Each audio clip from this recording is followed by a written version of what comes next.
C'est un plaisir renouvelé sur les antennes de Télé Africa de vous retrouver dans le cadre de cette émission Les As du Foot.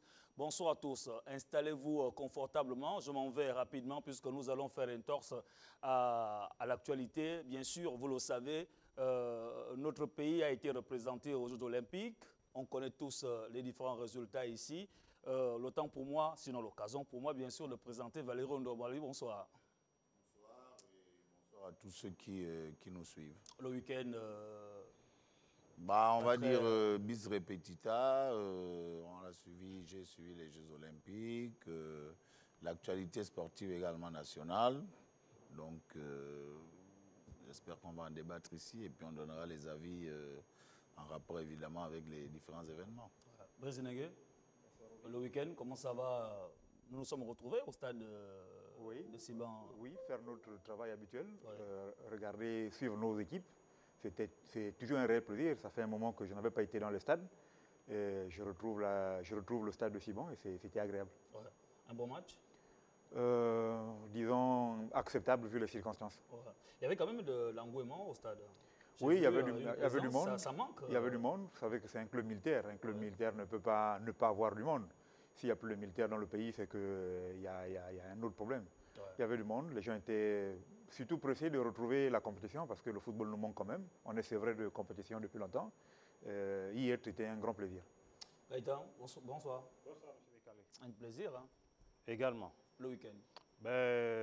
Forte activité familiale, rien que ça. Donc, pas mal de contradictions à gérer, mais à part ça, ça va. Hermos, saturé un peu aussi. Non, pas saturé. Pas trop, plus le sport à la télé, Jeux Olympiques, et puis un peu l'actualité, surtout de nos nationaux. Vous savez qu'il y a la reprise de la Ligue 2, il y a la Ligue qui va reprendre la semaine prochaine, et dans 2 semaines, les grands championnats aussi européens qui vont reprendre. Donc c'est plus un peu cette actualité autour de nos internationaux, notamment au football, et puis bon, les Jeux Olympiques, c'était pour les sports omnisports, comme on dit. Alors, je vous le disais, on va faire une petite entorse à cette émission. L'actualité oblige. C'est le Gabon qui était du côté de Tokyo. La grande récréation, c'est le tout premier sujet de l'émission. Qui est surpris des résultats enregistrés par nos athlètes? Je pose la question, je ne voudrais pas indexer quelqu'un. Qui veut la prendre? Non, mais il faut quand même dire que lorsqu'on regarde d'un Jeux Olympiques à un autre, Anthony qui avait été sur le podium n'y est pas. Donc on peut estimer que c'est une surprise parce que les ambitions, à mon avis, étaient au moins de réaliser l'identique des derniers Jeux. Et puis, Mazouz aussi, on pensait que ça pouvait emboîter le pas à ce qu'Anthony avait fait. C'était là, je crois, de manière légitime, hein, les plus grands espoirs de médailles. Et puis les autres, en natation ou en athlétisme, on attendait de voir un peu, de découvrir. Mais de manière froide également, on peut avoir le sentiment de ne pas être surpris parce que le Covid a beaucoup empiété sur la préparation, sur l'aspect compétitif. Et donc, il y a aussi des choix qui n'ont peut-être pas été très appropriés. Donc, tout cela conjugué a fait en sorte que on n'est certainement pas les résultats qu'on pouvait escompter. Mais bon, il faut tirer les leçons, faire les constats opportuns et puis se projeter vers l'avenir. Brésinégué, au regard de est-ce qu'on peut qualifier ça d'échec? Au regard de ces différents résultats, aujourd'hui, est-ce qu'on peut dire que le Comité national olympique, qui est en charge de mener à bien ces différents athlètes à ces compétitions, a échoué? Écoutez, Rodrigue, quand on va pour une compétition, l'idée c'est de ramener au moins une médaille, une récompense. Dès qu'on sort de là avec 0 médaille, le constat il parle pour nous. Donc c'est un échec. Maintenant, cet échec a des raisons qu'il faille peut-être comprendre, qu'il faille analyser pour pouvoir planifier l'avenir. Je constate avec étonnement que l'histoire se répète chez nous, mais il n'y a jamais d'amélioration, il n'y a jamais de remise en question. Et on prend les mêmes ingrédients et on recommence. C'est comme quelqu'un qui prépare, un cuisinier qui se mettrait à préparer de la même façon tous les jours, la même nourriture salée avec la même quantité. Et puis qui, le plat d'après, il refait la même chose alors qu'il savait déjà au départ que cette quantité n'allait pas être suffisante. Mermoz, quelle est la responsabilité aujourd'hui, au regard de ces résultats, de la direction de sport de haut niveau? La responsabilité Alors, aussi, il faut prendre, parce que on va dire c'est un peu au cas par cas. C'est vrai qu'on évoque le Covid qui est venu un peu tronquer les préparations de nos athlètes, mais il faut se dire que les autres pays aussi ont eu le Covid et que par rapport à la Covid, c'était plus ceux qui ont les moyens, qui avaient les moyens donc de pouvoir mieux se préparer que ceux qui n'en avaient pas. Je prends par exemple Anthony Obama qui lui, on va dire, est parti sur un échec du fait qu'il dit qu'il a complètement raté sa rencontre, même s'il a évoqué aussi un peu cette préparation tronquée à cause du Covid, mais il ne voulait pas se donner d'excuses.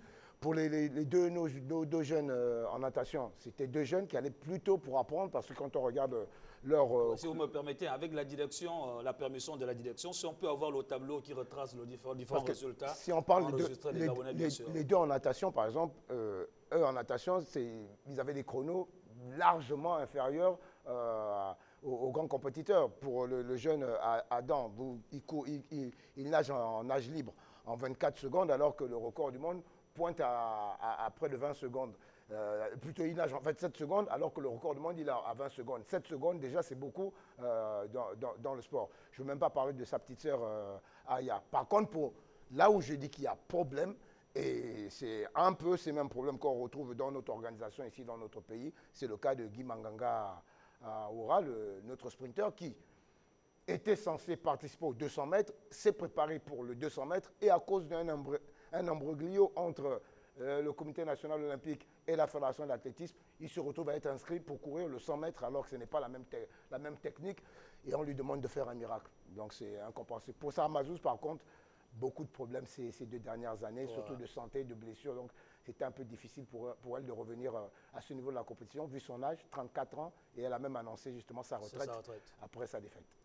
Gaëtan Kouka, on prépare désormais 2024 maintenant, mais avec quel athlète? Cette question devait être posée au ministère et aux différentes fédérations. Pour notre part, nous nous interrogeons sur justement les critères qui sous-tendent justement la présence de certains athlètes à des compétitions de haut niveau. Entendu qu'il devrait avoir, comme on essaie de le crier sur ce plateau, une fiche technique de suivi où on pourrait savoir qui fait quoi à quel moment, de façon justement à évaluer si physiquement, mentalement et psychologiquement les athlètes sont aptes pour pouvoir représenter le pays. On va aborder le deuxième sujet de cette émission. Merci surtout pour vos différents points de vue. On a peut-être fait en torse, c'est aussi ça l'actualité, vu que nous avons également évoqué la question du match qui s'est joué le week-end dernier. Vous espérez la victoire de Missile ou la qualification, vous qui étiez au stade? Non, j'espérais déjà une victoire hier. C'est toujours bien pour le moral de gagner à la maison. Surtout que les filles prennent du plaisir surtout. La victoire, elle est là. Maintenant, il faut attendre le match retour, voir dans quelles conditions on va travailler pour préparer ce match retour. J'espère, au vu de ce que j'ai vu, que les filles peuvent tenir le rythme. Peut-être que le niveau supérieur sera un peu plus élevé par rapport à nos conditions de préparation, mais je pense que les filles peuvent tenir le rythme. On va revenir avec le sujet de la semaine dernière, la direction technique, quel impact sur le développement du football au Gabon. Valérie, peut-être ceux ou celles qui n'étaient pas là à l'émission dernière, revenir sur l'importance, sinon la définition même d'une direction technique. D'abord, le cas du football, restons-en. Oui, bon, il faut dire que le cas du football est important parce que c'est la locomotive au niveau des sports, qu'ils soient collectifs ou individuels. Donc ça veut dire que si on arrive à bien structurer la direction technique dans le football, on peut après transférer, selon évidemment les spécificités de chaque discipline, cette structuration, qu'elle soit organisationnelle ou fonctionnelle. Donc la direction technique, on va le répéter, hein, c'est le département technique qui conçoit la politique de la discipline sportive. Donc, politique de développement au niveau national de la discipline. Là, on est dans le cas du football, en prenant en compte, bien évidemment, la vision du ministère des Sports et les objectifs assignés par la fédération, parce qu'il faut rappeler que la direction technique est sous la double autorité du ministère des Sports et de la fédération gabonaise de football, puisque nous sommes, je le répète encore, dans le cas du football. Maintenant, cette direction technique, on le sait tous, n'a pas les moyens humains, structurels, et je dirais même infrastructurels, financiers, logistiques, pour pouvoir déployer véritablement, n'est-ce pas, sa politique sur le plan national il faut situer les responsabilités des uns et des autres pour pouvoir justement... Je voudrais quand même rappeler que vous étiez directeur technique adjoint à l'époque où le ministre Séraphin Mounouga était ministre de la Jeunesse et des Sports. Je crois qu'il y a eu le ministre Nemezo. Nemezo, oui. Après, à la succession, M. Mundunga. Oui, j'ai été directeur technique national adjoint pendant 4 ans. Et fort de cela, je peux penser modestement que j'ai une idée non seulement de l'existant, des problèmes existentiels aujourd'hui et de la projection qu'on peut, n'est-ce pas, avoir dans le futur. Donc, c'est ce que je redis, il faut structurer la direction technique nationale, il faut lui donner un cadre juridique pour savoir, en termes d'organisation, de fonctionnement et de déploiement des activités, comment cela se fait au niveau d'abord de cette structure interne avec des services qui correspondent aux besoins, tant dans la formation des encadreurs que la formation des jeunes, du football de masse, du football d'élite, des archives, de la documentation. Donc il faudrait qu'on ait tous ces services internes au sein de la direction technique et puis évidemment pour répercuter cela dans les provinces, avoir de représentativité au niveau provincial, au niveau départemental, au niveau communal. On est tous d'accord que cela n'est pas encore fait, donc il faut travailler là-dessus. Je crois que la loi d'orientation sur le sport a donné déjà les prémices de ce qui devrait être fait. Maintenant, il faut mettre les textes d'application et surtout la mise en œuvre, le suivi et l'évaluation. Brice Nengue, lorsque Valérie essaie d'expliquer un certain nombre de choses, c'est plus ou moins clair, mais la réalité, c'est autre chose. Depuis pratiquement 10 ans, on a du mal à voir ce qui est dit être pratiqué. Les résultats, bien sûr. Encore que là, Valérie aurait été mieux placée pour prendre la question, lui qui a été dans la maison. Il connaît mieux que moi les difficultés. Il va nous dire s'il a réussi aussi ou pas sur son passage. Il connaît mieux que moi les difficultés de la maison, lui qui a été directeur technique adjoint. Il y a un travail qui est mis en place, peut-être qu'on ne le sent pas, mais qui parfois n'est pas très perceptible parce que le fossé qui nous sépare du haut niveau est très important. Et quand le caniveau est assez épais, il est difficile de faire un saut vers l'avant pour regarder exactement ce qui se passe. Je pense qu'au niveau de la formation, la direction technique fait un sacré effort de recycler les athlètes, de recycler les entraîneurs et tous les techniciens d'ailleurs, mais malheureusement, derrière, il n'y a pas de suivi pour pouvoir quantifier tout ça, pour pouvoir analyser. Qu'est-ce qui peut être à l'origine du fait qu'il n'y a pas de suivi, alors qu'on y met peut-être les moyens les moyens. Vous avez la possibilité de prendre la parole. Là. Il faut dire que moi, quand je regarde, quand on parle de direction technique ici au Gabon, on me connaît pour on va dire, le Gabonais lambda qui voit le sport on va dire, de sa télévision ou de l'extérieur. Nous n'entendons parler de la direction technique qu'au moment où il y a une certaine compétition qui arrive, notamment chez les jeunes. Dès qu'on parle de Cannes, on va dire de Coupe d'Afrique des Nations, des U17, U18, c'est là où on entend cette direction technique, on peut le lire dans les journaux, qui fait un regroupement de certains jeunes dans telle province, qu'il y a, on va dire, un petit regroupement de détection de talents parce qu'il faut constituer une équipe pour une compétition ponctuelle. On a l'impression qu'elle travaille de manière ponctuelle, on travaille de manière ponctuelle à la direction technique nationale. Ce qui fait qu'on n'a pas, comme disait tout à l'heure Brice, on a du mal à percevoir même le peu de travail qui est fait au niveau de cette direction. Pour moi, je crois que tout a été déjà dit. Elle n'est que de nom, cette direction technique nationale. Elle n'existe pas encore réellement, elle n'est pas palpable. Comme l'a si bien dit Valérie, elle n'est pas structurée. On a du mal à voir même la vision que les autorités veulent donner au football par cette direction technique qui dépend plus des décisions d'en haut que d'elle-même qui voudrait travailler sur un programme qu'on lui aurait établi à l'avance. Je voudrais vous proposer également une liste des derniers directeurs techniques qui sont passés à la Fédération gabonaise de football. Rassurez-vous Valérie, vous n'êtes pas le dernier. Ils sont... Alors Gaëtan Kouka, pourquoi ne ressent-on pas l'impact de cette direction technique chez nous? Bien, merci M. Bécalé. En réponse à votre question, il faut simplement s'interroger sur les responsabilités. Les responsabilités ici parce que les autres l'ont si bien développé. La direction technique Moi, je voudrais revenir sur le rôle et la présence du directeur technique. Ce qu'il faut dire ici, c'est que le directeur technique est le représentant de l'État au sein de la fédération. D'accord? À ce titre-là, il s'est fait accompagner dans sa mission par des organes qui sont les ligues, les sous-ligues, et j'en passe, et naturellement s'entourer d'un bureau. Pourquoi ne sentons pas, nous, l'impact, justement, en termes de plus-value ou en termes de comment dirais-je, de développement du sport? La question se pose à deux niveaux. Comme je le disais la semaine dernière, est-ce parce que le directeur technique n'a pas mis en place un programme d'action ou est-ce parce que les moyens ne suivent pas? Je pense qu'à cette question, nous avons justement le bonheur d'avoir Valérie, qui fut lui à l'époque directeur technique adjoint, qui pourra justement nous éclairer sur la question. Mais je pense que le rôle du directeur technique ou la direction technique est la préformation, la formation. Et dans cette formation, on entend la formation des éducateurs et des encadreurs. Encadreurs ici, ce sont les coachs de haut niveau et notamment un recyclage de haut niveau pour les dirigeants dans le cadre de l'administration du sport et tout ce qui est lié justement à l'écosystème intégrant justement le football.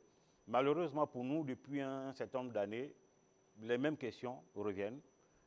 Comme quelqu'un disait, les interrogations sont plus nombreuses que les certitudes. Pourquoi cela, nous n'en savons rien. Valérie, on va beaucoup rester avec vous. Vous allez beaucoup nous excuser. Non, pas du tout, je crois que je suis là pour ça aussi. Exactement. Alors, pour réussir à la direction technique, qu'est-ce qu'il faut concrètement?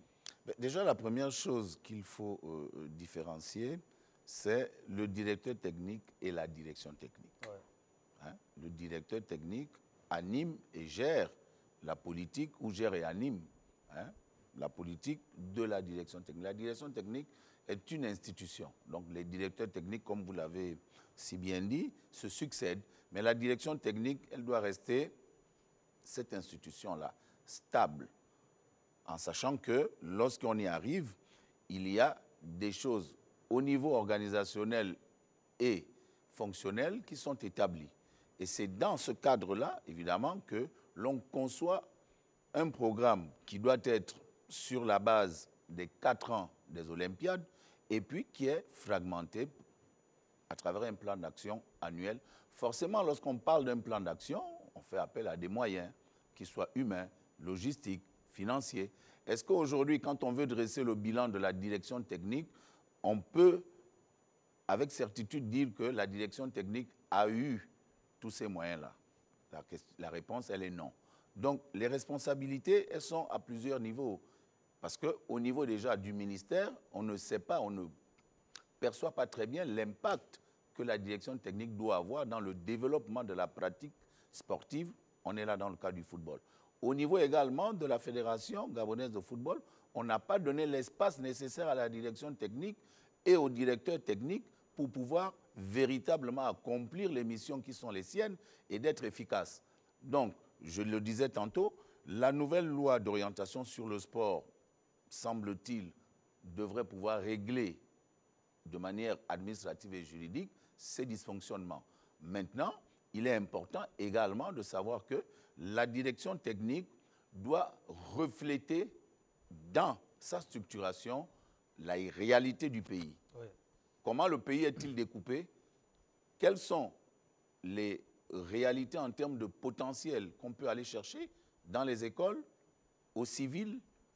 Qu'est-ce qu'on met en œuvre pour pouvoir diriger les formations, qu'elles soient pour les encadreurs ou pour les joueurs, sur la base évidemment des attentes, des besoins et des objectifs.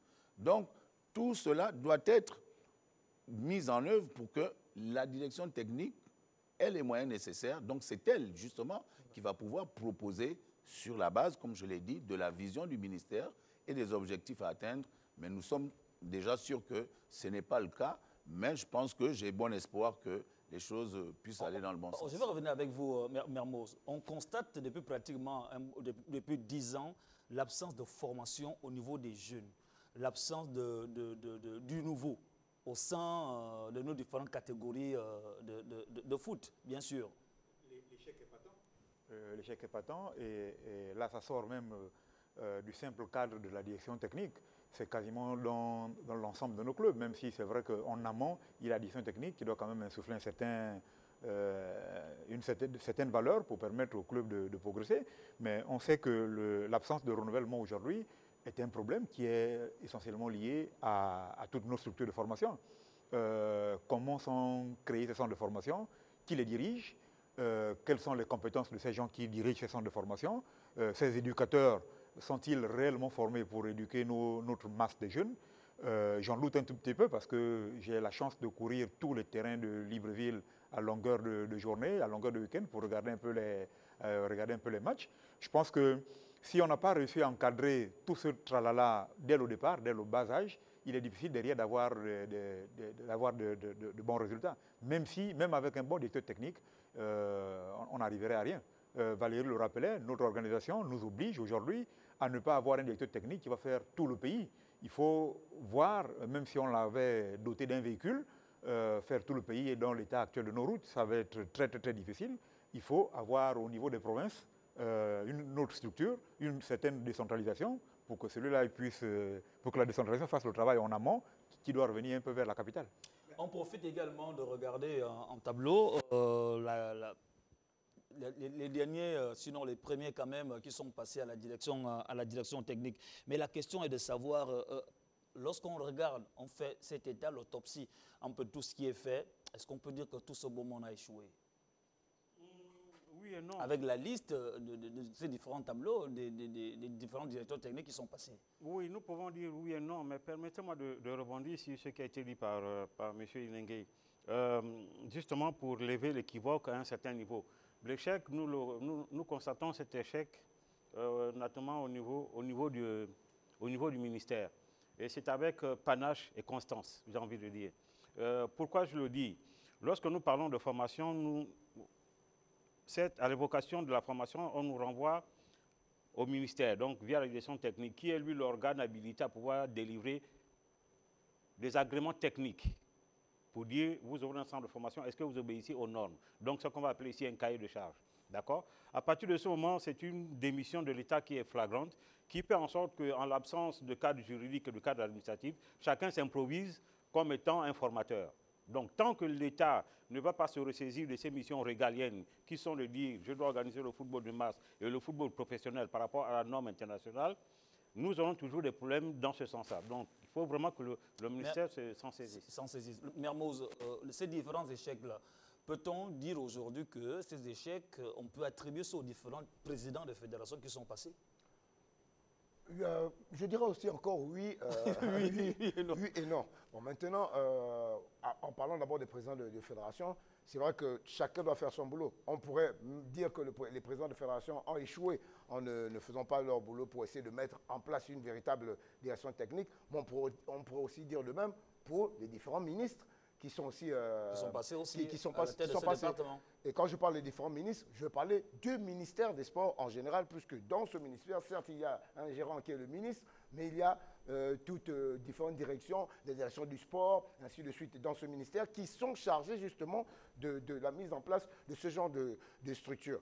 Valérie disait tout à l'heure que la direction technique est une institution. Donc, une institution, ça doit gérer des directions, une grande globalité. On parle de la formation. C'est vrai que l'objectif final de la direction technique, c'est de former, que ce soit les encadreurs ou les athlètes. Mais il y a une gestion générale de cette institution qui a un travail à faire. Il a évoqué un pan de ce travail, par exemple, lors de l'ouverture des différents centres de formation. Est-ce que notre direction technique a un droit de regard dans ces ouvertures? Non, jamais. Donc on ne sait même pas ce qui est fait dans un centre de formation qui est ouvert par une personne lambda. Avant, nous avons un semblant de travail avec l'OCSU qui faisait déjà ce petit travail, on va dire, dans le sport de masse en bas. On aurait pu, et pourtant l'OCSU, que ce soit l'OCSU, les centres de formation, ainsi de suite, doivent être normalement toutes sous la tutelle de cette direction technique nationale qui doit avoir un droit de regard sur ce qui se fait là-bas, comme Valérie parlait justement d'archives, de savoir ce qui a été déjà fait et ce qu'on peut garder avec cette direction technique nationale. Merci beaucoup, Mermoz. Valérie, que retenir? Quels sont les mécanismes pour mettre en place une direction technique capable d'essayer de faire changer les choses, faire développer le football gabonais? C'est la dernière question avant de passer au dernier sujet. Mais d'abord, je veux dire que lorsqu'on entend par direction, selon les règles administratives établies, ce n'est pas moi qui le dis, mais c'est connu de tous. On parle de direction lorsqu'elle dispose d'au moins 2 ou 3 services, sinon 3, au minimum. Nous sommes d'accord ici qu'aucune direction technique dans une association nationale qu'on appelle communément fédération n'en dispose. Donc, à partir de ce moment, on peut dire très clairement que ceux qui ont occupé les fonctions de directeur technique ne sont pas fautifs. La structuration, on la trouve. L'organisation, qui met en place cette structuration? Mais l'État, puisque je vous l'ai dit, la direction technique est sous la double tutelle du ministère des Sports. Juste pour dire que, par rapport à ce que tu es en train de dire, Valérie, il n'y a qu'à regarder le tableau que tu nous as proposé tout à l'heure. La majorité des directeurs techniques qui sont passés, la majorité des directeurs techniques ont été plus des coachs qui sont venus pour un travail bien précis que celui-là, comme je disais, quand il y a une compétition, surtout sur les dernières années, quand il y a une compétition de jeunes, il nous faut un coach pour pouvoir faire cette détection et former ces jeunes. Non, mais je pense qu'il y a eu beaucoup de confusion. Il y a eu beaucoup de confusion. Je le disais, je pense, je ne sais pas, sur ce plateau, qu'il y a même eu des aberrations. Quelqu'un qui est entraîneur, qui est sélectionneur, qui est en même temps directeur technique, c'est incompatible. Parce que quand vous regardez le volume de travail qu'il y a entre le sélectionneur et être directeur technique, je ne sais pas comment on fait. Mais bon, bref, on n'en est plus là. Mais au moins, il faut qu'on retienne ces erreurs du passé. Déjà, également, de dire que depuis 2 semaines, nous faisons des émissions où nous accordons une partie à la direction technique. Donc, ça veut véritablement dire aussi que les médias jouent leur rôle pour pouvoir sensibiliser de manière pédagogique, passer des messages. Donc, aujourd'hui, comme je l'ai dit, c'est-à-dire que la direction technique, on ne peut pas, de mon point de vue, humblement, on ne peut pas accuser ceux qui ont occupé le poste. Lorsque vous arrivez, vous êtes journaliste, sportif, vous arrivez dans une rédaction, il y a une structuration, il y a une ligne éditoriale. Il y a ce que vous pouvez faire et ce que vous ne devez pas faire. Et en plus de cela, vous animez.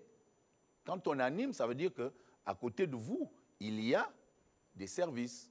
En dessous, il y a des démembrements. Et vous vous animez et vous gérez. Donc, vous posez la vision, vous mettez la politique en place et puis vous appuyez sur des gens pour pouvoir être des relais fiables. Mais les directeurs techniques aujourd'hui... Tout en mettant également les moyens. Mais le directeur technique, ce n'est pas lui qui va aller chercher les moyens. Aujourd'hui, par exemple, si vous demandez à un directeur technique, comme l'a dit Brice, d'aller à Tchibanga, il y va comment? En bateau?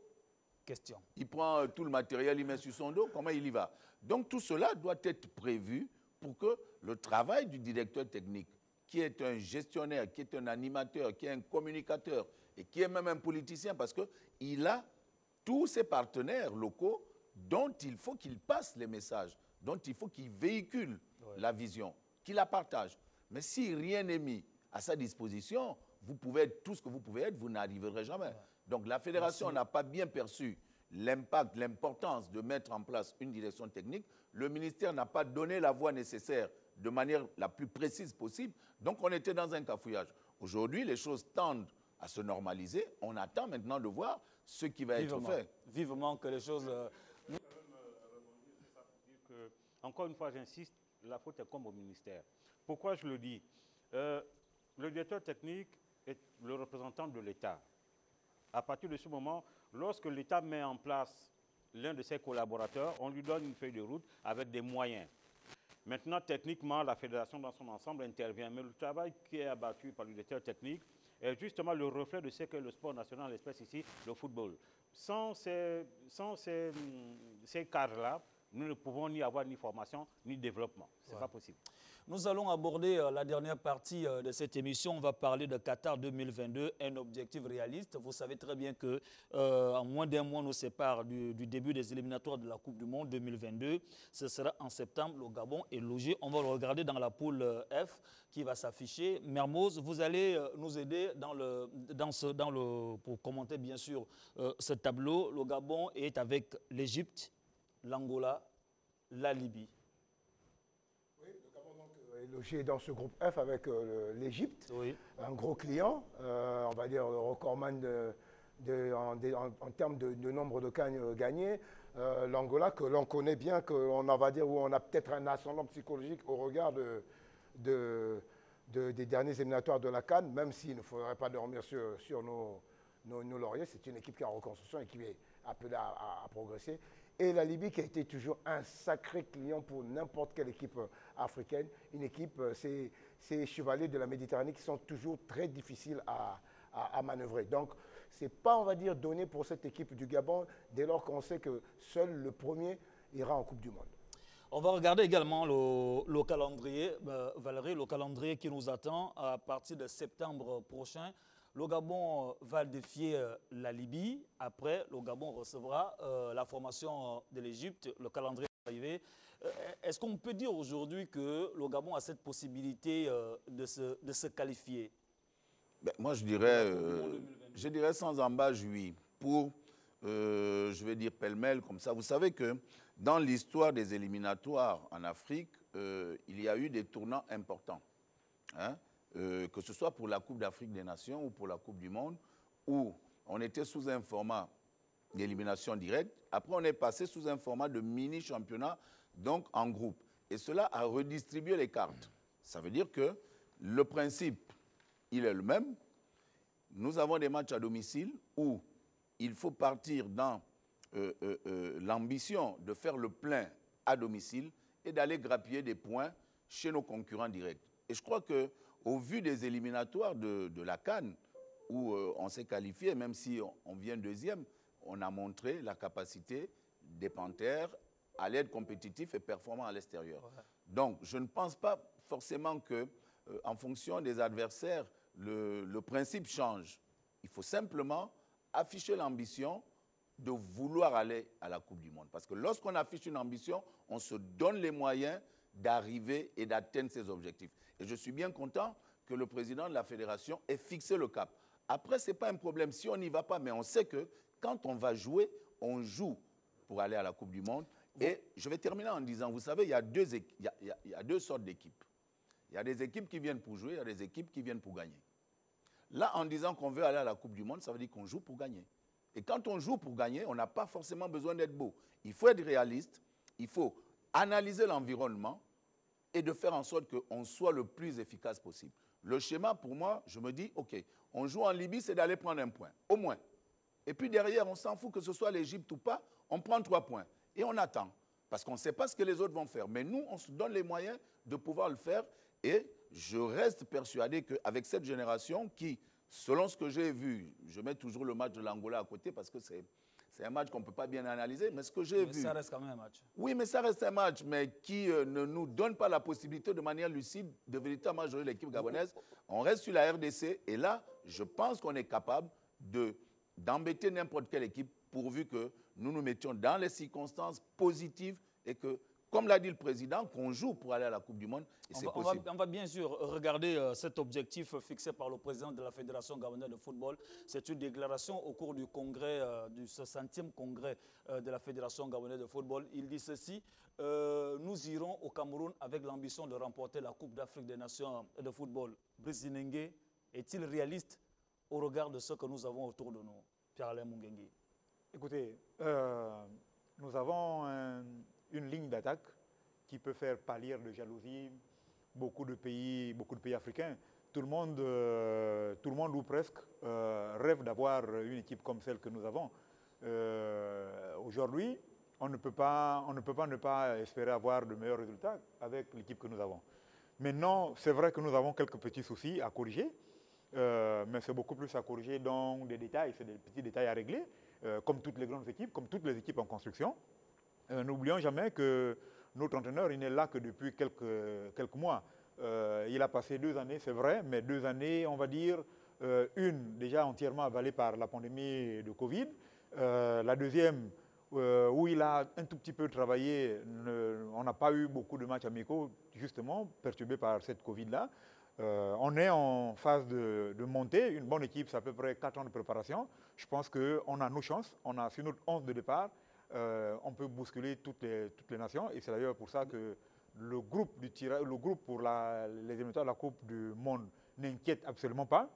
Il y a des équipes à jouer. Il n'y a plus de petites équipes en Afrique. Tout le monde veut jouer pour gagner et je pense qu'on a nos chances et on est prêt à embêter tout le monde. Gaëtan Koka, de manière réaliste, est-ce que le Gabon dispose d'effectifs capables de pouvoir jouer, je vais regarder, 6 matchs en 3 mois pour se qualifier pour la Coupe du Monde? Assurément, M. Bekale, assurément. Lorsque vous regardez bien la composition de l'équipe nationale, elle est à 80%, sinon à 95% des joueurs expatriés, donc qui jouent dans des championnats UP, donc qui ont une certaine régularité dans le fait que les matchs se jouent après chaque 72 heures. À ce niveau, le problème ne se pose pas. Ce qui pose problème, par contre, c'est d'abord au niveau de la profondeur. Donc nous pouvons enregistrer naturellement des blessures avant la CAN. Qui peut remplacer qui? Mais je pense que ce travail qui doit être fait en amont par le directeur technique appuyé par le sélectionneur doit être un travail très pointu. Après, derrière, la grosse inquiétude ne se pose pas au niveau de l'objectif, mais des moyens mis, donc de l'environnement. De l'environnement de l'équipe nationale. Si on met l'objectif, ça veut dire qu'on mettra. C'est pourquoi nous nous interrogeons pour dire on a toujours eu des objectifs, mais après, derrière, l'environnement n'a toujours pas contribué à ce que cet objectif soit atteint. Simplement parce que vous avez d'un côté un agenda politique et de l'autre côté un agenda sportif. Mermoz. Sinon, ce que moi je veux dire, c'est qu'on a toujours souvent ce gros problème, que moi je dis un problème organisationnel dans notre manière de fonctionner. Vous rejoignez alors Gaëtan? Oui, pendant nos éliminatoires. Ce qui a souvent mené ces petits problèmes extra-sportifs qui ont toujours pourri l'environnement des Panthères. Mais au regard des derniers éliminatoires où on a minimisé justement ces cas extrasportifs qui venaient toujours pourrir la tanière des Panthères, où on a vu des gars comme l'a si bien dit Valérie tout à l'heure, que si on a dit que l'objectif c'est de gagner, qu'on mette l'environnement pour gagner nos matchs, on peut faire le même résultat que nous avons fait pour les éliminatoires de la CAN, et sinon mieux, terminer premier, parce que là, c'est le premier qui s'en va. Moi, je pense que c'est d'abord l'environnement qu'il y aura autour de ces Panthères, comment seront gérées cette équipe des Panthères, et que tout le monde fasse son boulot dans les différents niveaux d'organisation. Que celui qui est chargé de la sécurité fasse son boulot de sécurité, que celui qui est chargé d'envoyer les convocations à temps doit bien le faire, ainsi de suite. Il ne faudrait pas qu'on se retrouve après dans l'improvisation, et de prévoir aussi les imprévus, qu'on ne se retrouve pas avec nos gars, parce qu'on connaît ce qui se passe ici en Afrique. Ils vont aller jouer en Libye. C'est vrai que la Libye joue plus au niveau en Tunisie. Ou bien on va aller jouer en Égypte, ou bien on va aller jouer en Angola, et on va se retrouver encore à dormir dans un aéroport. Ça aussi, il faudrait savoir prendre les devants pour essayer de combler tout vous souhaitez rebondir avant de donner la parole à Bézinégué, qui va nous aider à compléter bien sûr le tableau que nous allons présenter. De manière simple, qu'avons-nous à perdre de dire qu'on va pour gagner la CAN? Pas grand-chose. Si on ne met pas les moyens. Non, mais je dis déjà dans la déclaration, on n'a rien à perdre en disant, moi je vais pour gagner. Mais l'afficher, c'est déjà se mettre de la pression. Et on joue au haut niveau pour avoir cette pression qui nous donne l'adrénaline nécessaire pour pouvoir être performant. Donc, je dis simplement que nous avons le potentiel. Nous avons le potentiel de pouvoir rêver. Maintenant, il faudrait que nous nous donnions les moyens d'atteindre nos rêves. Il faudrait que nous nous donnions les moyens de faire parler le potentiel de cette équipe qui est immense, qui est à sa mesure, mais qu'on doit pouvoir bien exploiter pour qu'il donne sa pleine mesure. On a aujourd'hui, on l'a démontré, on est un peu souvent aussi très avare de compliments et de reconnaissance par rapport aux qualités qu'on a. On ne fait toujours attention à ce qui n'a pas été.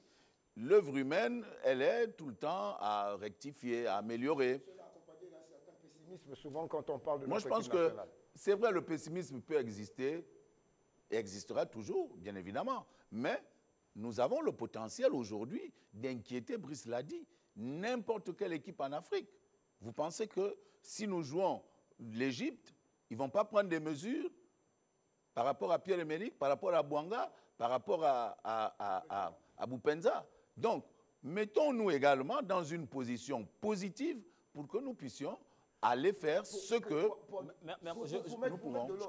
donner de l'eau au moulin de Valérie, même si comparaison n'est pas raison, mais on l'a vu ici nous l'avons vu ici en 2017, ce Cameroun qui était inattendu, pas du tout favori dans cette compétition. On voyait plus des équipes comme l'Égypte, le Ghana aller en finale de cette Coupe d'Afrique et la remporter ici à Libreville. On a vu ce Cameroun anodin qui est venu prendre cette Coupe d'Afrique au Gabon et que quand on remarque notre match contre ce même futur champion dans cette compétition, que nous avons dominé de la tête au pied. Monsieur, je m'en vais vous soumettre un exercice. Ça veut dire que tout est possible. Je m'en vais vous soumettre un exercice. Vous allez nous accompagner à compléter ce tableau d'une composition. Certains d'entre vous trouveront les noms. On va regarder en image ce tableau qui va s'afficher. Nous l'avons, il faut le dire. Vous regardez, vous avez ici comme gardien de but un fameux Zui. Vous avez Bruno Ekole Manga, vous avez Didier Ibrahim Ndong, Kanga Gelor, Bouanga, Boupenza, vous avez également Pierre-Emerick. Il nous manque un défenseur central, lequel proposerez-vous? Il nous manque également un latéral droit, latéral gauche, milieu défensif. Écoutez, moi je suis un peu surpris de votre proposition parce que la dernière équipe du Gabon qui a joué, il y avait un stopper. Donc, par logique, on mettrait déjà le stopper qui a joué le dernier match. Et puis en plus, bon, on a Apinangoy. En forme ou pas? Bah, écoutez, il a joué le dernier match. Donc, c'est qu'il existe. Et puis, on a Apinangoy qui est en train de revenir, qui va compléter cet axe central. Apinangoy est complètement out pour la CAF. Ah ben non, il a repris là. Il s'est reblessé. Oui. Ce n'est pas la même blessure qui est revenue, c'est une autre blessure. On est à 4 mois quand même. Voilà, il va reprendre. On est à 4 mois. Il va encore avoir une intervention, toujours au niveau de, mais il y a Gilles Christ la France. Qui a joué les derniers matchs. Mais sinon, on a, pour ce poste central... Est-ce que l'essentiel pour vous, c'est de mettre Gilles Christ même s'il ne joue pas? C'est un exemple, même s'il n'a pas de club. On part sur les dernières statistiques. Est-ce que le plus important, c'est de mettre les dernières statistiques qui a joué? Le problème, c'est que... Nous voulons les joueurs compétitifs à la CAN. Le problème, c'est que si on devait faire un match dans la semaine qui venait, tu mettrais qui? Tu mettrais Gilles Christ-Nguema qui vient de jouer. À l'instant T, on va te dire Gilles Christ-Nguema. Bon, maintenant, si nous avons vraiment un championnat qui reprend comme ils veulent le faire reprendre en fin octobre pour peut-être début novembre, on ne sait pas encore les championnats européens. C'est un championnat qui démarre en fin octobre. On ne peut pas avoir un joueur pour jouer la Coupe d'Afrique. Écoutez, on a les championnats européens qui vont reprendre à partir de... Déjà, la France reprend, le championnat de Ligue français reprend la semaine prochaine. La Ligue 2 française a déjà repris, même si c'est vrai que, par exemple, à ce nom, à la place de Gilles Christ-Nguema, on a Sissiné Obissa, qui joue à Ajaccio en Ligue 2 française, même s'il n'a pas encore commencé avec son club. Il a été testé pour la première fois face à la formation du Bénin. Voilà, il n'a pas encore joué de match pour il a toujours une première fois avec Ajaccio. C'est pour te dire qu'il y aura des noms qui vont venir se loger dès on que va la rapidement. compétition va Du reprendre. côté latéral gauche. Il n'y a même pas Mario Lemina. C'est surprenant quand même. Latéral gauche. Je suis déjà surpris de ne pas voir Mario sur la liste. C'est quand même un gros manque qu'on a. À droite, on cherche quelqu'un, alors qu'on sait qu'on a Loïc Paloun qui, pour l'instant, est notre... Bien, vous avez dit qu'il ne viendrait plus. Est-ce que plus. Loïc Paloun est toujours apte à jouer la Coupe d'Afrique nationale de football lorsqu'on fixe l'objectif de la gagner? Mais je n'ai pas vu Loïc Paloun faire de mauvais matchs. Les derniers matchs, quelle est l'équipe? Et il n'a pas fait de véritable... Partons sur l'existant quand même. Donc, vous mettez Loïc Paloun, Loïc Palin. Qui joue avec Bastia, il a joué sa première journée. Donc, on va reprendre. Défenseur central, Apinangoy. Défenseur central, Apinangoy ou Gilles Christ. Latéral droit. Paloun. Latéral gauche. C'est là où on a un véritable problème. On a un problème. Oui, Kouka Gaïta. Il y a Obiang, là, je pense. Je ne sais pas à ce stade qu'est-ce qui est reproché à l'équipe nationale, du moins pour ce qui concerne les athlètes. Nous avons posé le problème. Nous avons dit ce qui pourrait poser problème, c'est la profondeur. Oui. Donc ce travail qui doit être fait en amont par la direction technique appuyée par le staff technique devrait trouver solution à terme. Parce que sans profondeur de banc de touche, nous sommes certains de ne pas arriver loin pour prévoir les cas de blessures, les cas de sanctions diverses. D'accord? C'est pourquoi nous avons parlé de l'environnement. Qui crée l'environnement pour qu'un athlète puisse s'épanouir? D'où la question est posée. Vous avez parlé de Jules Christ. Je me souviens, lors d'un précédent plateau, je disais, il n'y a pas de titulaire, il y a des hommes en forme du moment. C'est une nuance qui est profonde. À ce jeune homme, si on lui donne le crédit nécessaire, donc la confiance nécessaire et l'environnement nécessaire, Il peut surprendre tout le monde. Et avec lui, d'autres personnes au poste que vous évoquez. Parce que c'est l'encadrement technique. Défenseur central, bien sûr. Notamment ici, d'autres compartiments. D'accord? Pour avoir pratiqué un tout petit peu, je reste intimement convaincu qu'au-delà du talent, c'est l'environnement. Pourquoi un tout petit peu? Non, parce qu'après, c'est mon humble avis, parce qu'après, ce que nous disons est de l'ordre de... et à titre consultatif. Donc, nous essayons de donner une indication ou une orientation à charge des décideurs d'en tenir compte. Nous, simplement que créons encore une fois l'environnement et sur la base des statistiques, comme on le dit ici, en termes de régularité dans le championnat de forme, on pourrait avoir une équipe. Dans cette équipe au milieu, j'aurais bien voulu voir le nom de Lemina. C'est notre choix. Vous avez omis un garçon comme André Biogo Poko qui vient maintenant de prolonger, donc qui joue et on connaît la hargne. Est-ce que vous pensez que Poko a toujours la même forme? Non, on connaît on va jouer une Coupe d'Afrique des Nations de football où le président de la fédération a fixé l'objectif. On a toujours vu la hargne de Poko avec cette équipe nationale, quels que soient les matchs. Je voudrais quand même te rappeler que Poko était au banc de tous au dernier match des Panthères. Il n'y a pas de problème, mais au moins c'est un joueur qui joue. Voilà, tout à fait. Il y avait un problème. On ne va pas en Cannes pour aller uniquement jouer. Et on va en Cannes, quand on veut aller gagner une Cannes, on a besoin d'avoir des gens qui ont déjà la mentalité de gagner une compétition. Et un caractère comme celui de Poko ne peut pas être laissé au bon touche sous prétexte qu'il était au bon touche Brice Nengue, nous aurons l'occasion d'y revenir. Merci. Oui, je voudrais quand même dire qu'en matière d'organisation, souvent, ce qui nous pose problème dans toutes nos compétitions internationales, c'est le bicéphalisme qu'on crée à la dernière minute. Depuis 1994 jusqu'à nos jours, on a toujours compris, on a toujours constaté que chaque fois que l'équipe nationale est qualifiée pour une compétition internationale, il y a deux entités qui doivent gérer l'équipe nationale. Et c'est cette forme de deux têtes qu'on crée souvent qui nous amène... C'est pourquoi Gaëtan Cook a parlé de politique. De politique. Si jamais on laisse une seule tête gérer, tel qu'on le fait depuis ces 2 dernières années, je pense qu'on devrait avoir un meilleur résultat que les années précédentes.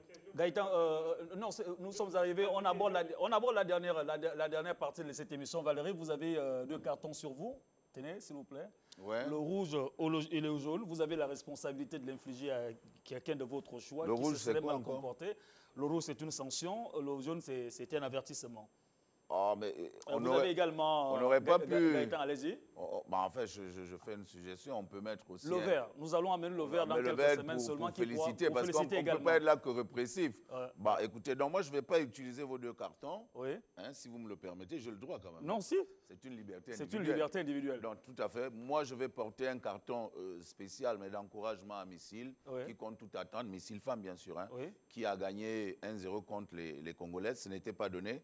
Comme également pour vous faire un clin d'œil en vous disant que le football a souvent des surprises. Gaëtan? J'invite pour ma part un carton rouge à tous ces dirigeants qui viennent partager les souffrances des footballeurs en espérant gagner le ciel. Merci beaucoup. Non, c'est vous. Monsieur Nengue, il ne faut pas fuir. Non, je partage le carton vert donné par Valérie pour Missile. Missile a tous mes encouragements. J'espère simplement que le résultat du Congo sera favorable à l'équipe. J'y crois encore, malgré les difficultés. Je crois que l'équipe peut passer.